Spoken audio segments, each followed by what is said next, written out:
بسم اللہ الرحمن الرحیم۔ شروع کرتا ہوں اللہ کے پاک نام سے جو بہت بڑا مہربان نہایت رحم والا۔ دوستوں، بہنوں، بھائیوں، بزرگوں، السلام علیکم ورحمۃ اللہ وبرکاتہ۔ تاریخ اسلام میں ہم 358 نمبر قسط میں ہم آپ کو خوش آمدید کہتے ہیں، اور اس میں بیان کر رہے ہیں جلال الدین بن خوارزم۔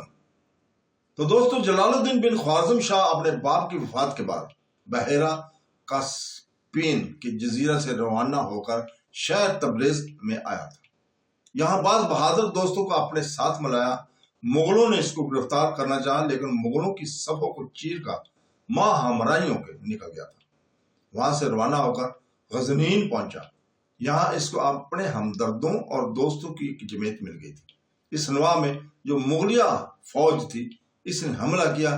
جلال الدین نے اس کو شکست دے کر بھگا دیا، اور یہ غالباً پہلی شکست تھی جو چنگیزی فوج کو جلال الدین کے مقابلے میں حاصل ہوئی۔ اس خبر کو سن کر چنگیز خان قلعہ طائفان سے روانہ ہو کر بامیان پہنچا۔ یہاں اس کا ایک پوتا یعنی چغتائی خان کا بیٹا ایک تیر لگنے سے ہلاک ہوا۔ چنگیز خان نے بامیان کے زن و مرد کے قتل عام کا حکم دے دیا تھا، یہاں تک کہ اگر کوئی عورت حاملہ تھی تو اس کو قتل کر کے اس کے پیٹ میں سے بچے کو نکال کر اس بچے کی بھی گردن کاٹ گئی۔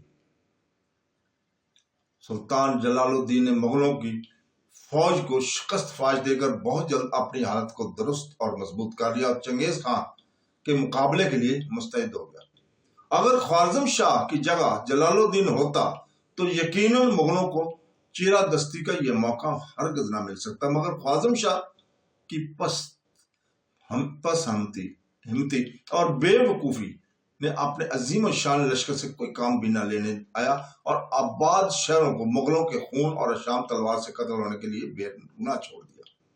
سلطان جلال الدین جمیت فراہم کر کے چنگیز خان کے مقابلے میں مستعد ہو گیا، مگر بدقسمتی سے اس جمیت میں بعض ایسے سردار موجود تھے جو عین وقت پر دھوکہ دے کر مغلوں سے جا ملے، اور سلطان جلال الدین کے پاس صرف 700 آدمی رہ گئے۔ انہیں لڑتا بھرتا دریائے سندھ کے ساحل کی طرف سلطان جلال الدین متوجہ ہوا۔ چنگیز خان بھی اپنا لشکر عظیم لیے ہوئے وہاں پہنچ گئے۔ جلال الدین نے دریائے سندھ کو اپنے پشت پر رکھ کر لشکر مغول کا مقابلہ کیا۔ مغولوں نے کمان کی شکل میں محاصرہ کر کے ہنگامہ کار زار گرم کیا، مگر جلال الدین نے اس بہادری اور جوان مردی سے مقابلہ کیا کہ چنگیز خان اور اس کی لاتعداد فوج کے دانت کھٹے کر دیے۔ سلطان جلال الدین جب حملہ آور ہوتا تھا، مغلوں کی صفوں کو دور دور تک پیچھے ہٹا دیتا تھا، مگر وہ پھر فراہم ہو کر بڑھتے اور پہلے سے زیادہ جوش سے ساتھ حملہ آور ہوتے تھے۔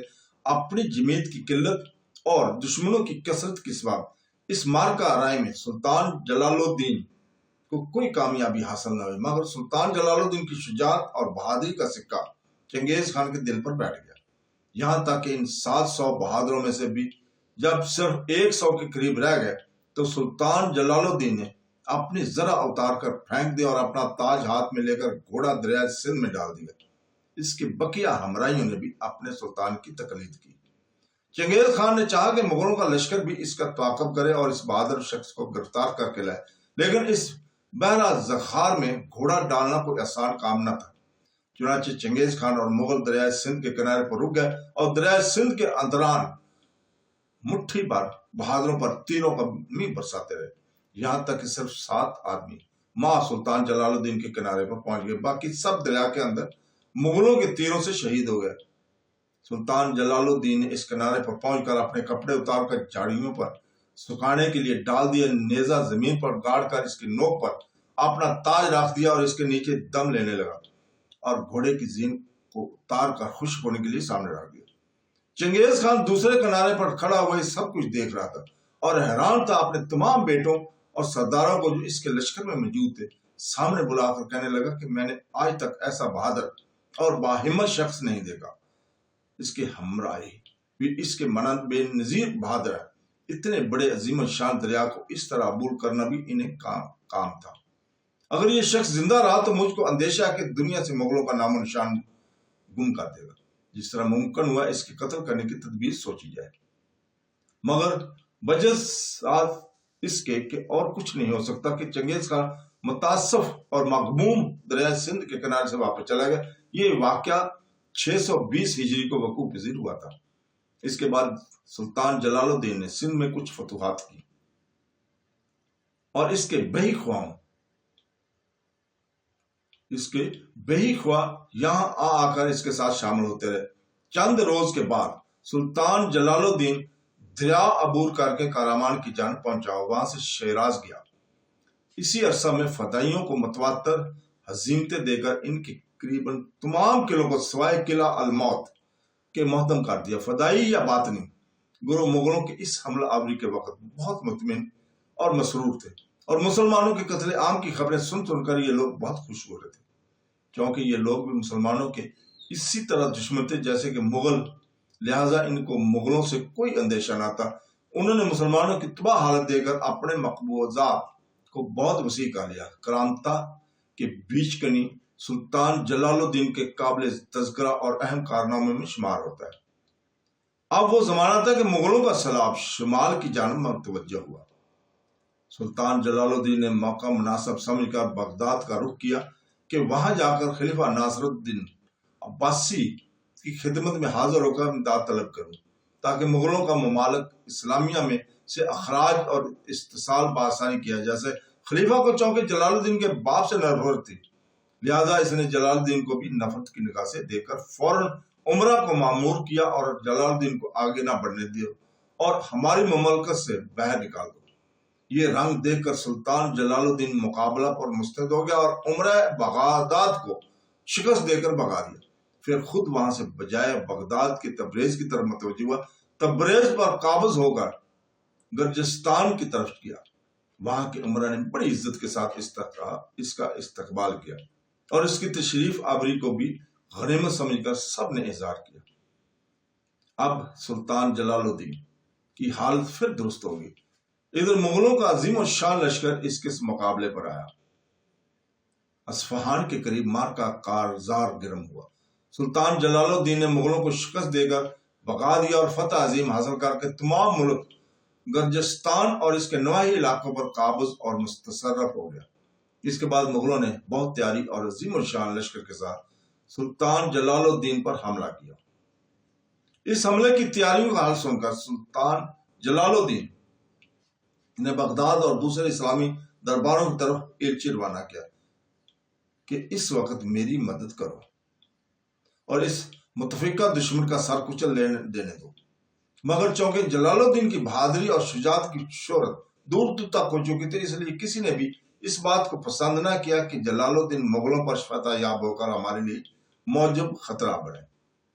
لہذا کوئی امداد جلال الدین کو کسی طرف سے نہ پہنچی۔ مجبوراً وہ خود ہی مصائب سے عالم اسلام نجات پائے، مگر اللہ تعالیٰ کو یہ بات منظور نہ تھی۔ جلال الدین نے جو جاسوس مغلوں کے لشکر کی نقل و حرکت معلوم کرنے کے لیے مقرر کیے تھے، انہوں نے یہ غلط خبر سلطان کو پہنچائی کہ مغلوں کا لشکر ابھی بہت دور ہے، حالانکہ لشکر مغل بالکل قریب پہنچ چکا تھا۔ چنانچہ مغلوں نے آدھی رات کے وقت یکایک ایسی حالت میں حملہ کیا کہ جلال الدین کو دشمن کی حملہ کی کوئی توقع نہ تھی۔ اس طرح یکایک اپنے آپ کو دشمن کے پنجہ میں گرفتار دے کر اول اس نے ہاتھ پاؤں مارے اور جدال اور قتال ہوا، لیکن جب مایوس ہو گیا تو اس حکامت سے نکل کر کسی سمت کو گھوڑا اڑا کر لے گیا۔ اس کے بعد کسی کو اس کا حال معلوم نہ ہوا۔ دور باطین سلطان جلال الدین کے انجام کی نسبت مشہور ہے۔ ایک یہ کہ اس کو کسی پہاڑی شخص نے جبکہ پہاڑ میں کسی جگہ آرام کرنے کے لیے ٹھہرا ہوا تھا، اس کے گھوڑے اور لباس کے لالچ میں دھوکے سے قتل کر دیا۔ دوسری روایت یہ ہے کہ وہ بتبدیل لباس اور مشائخ اعظام کی خدمت میں حاضر ہو کر صوفیوں اور عابدوں کی زندگی بسر کرنے لگا تھا اور دور دراز ملکوں میں سفر کرتا رہا اور اسی زید و عبادت کی حالت میں عرصہ دراز تک زندہ رہا۔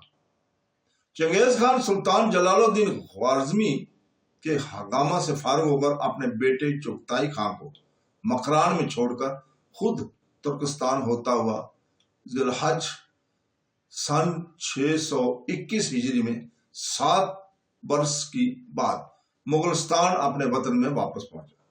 جاتے ہوئے راستہ میں جب بخارا پہنچا تو حکم دیا کہ مسلمانوں میں جو شخص سب سے زیادہ عالم اور اپنے مذہب سے واقف ہو اس کو میرے سامنے لاؤ تاکہ میں اس سے مذہب اسلام کی حقیقت اور واہیت معلوم کروں۔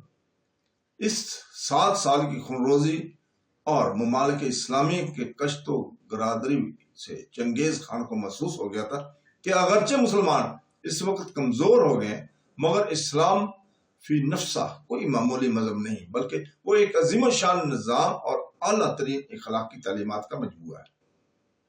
چنانچہ اس کے حکم کی تعمیل میں قاضی اشرف اور ایک جید عالم اس کے دربار میں پیش کیے گئے چنگیز خان کی دریافت کرنے پر ان دونوں مسلمانوں نے سب سے پہلے توحید باری تعالیٰ کا عقیدہ تفصیل سے بیان کیا۔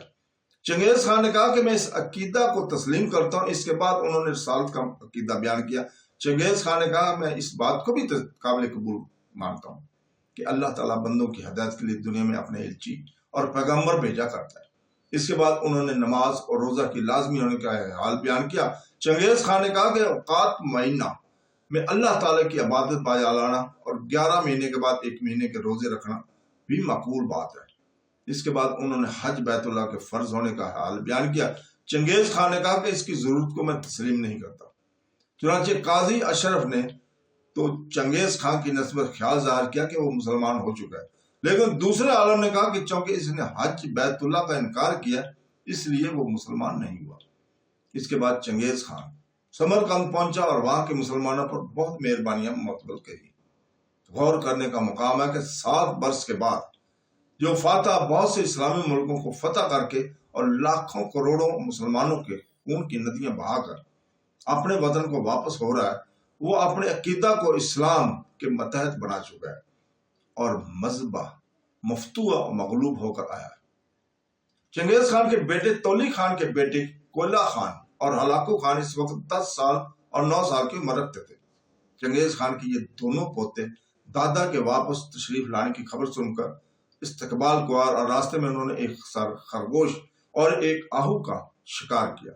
کیونکہ ان لڑکوں کا یہ پہلا شکار تھا لہٰذا چنگیز خان نے اس خوشی میں ایک جشن ترتیب دیا اور بہت بڑی ضیافت اہل لشکر کو دی۔ چنگیز خان کے مغولستان میں واپس آنے کا ایک سبب یہ بھی تھا کہ وہاں بعض امرائے مغول نے مخالفت اور سرکشی کا اظہار کیا تھا۔ چنانچہ مغولستان میں پہنچتے ہی چنگیز خان نے سرکش اور مخالف مغلوں کو قتل و غارت کے ذریعے ٹھیک بنایا۔ تو دوستو اس کے ساتھ ہی ہم یہاں پہ رکتے ہیں اور کل انشاءاللہ تعالی ہم اسی وقت آپ کے سامنے اس کی اگلی قسط تاریخ اسلام کی 359 نمبر آپ کے سامنے پیش کریں گے۔ کل تک کے لیے اجازت چاہتے ہیں۔ اللہ حافظ۔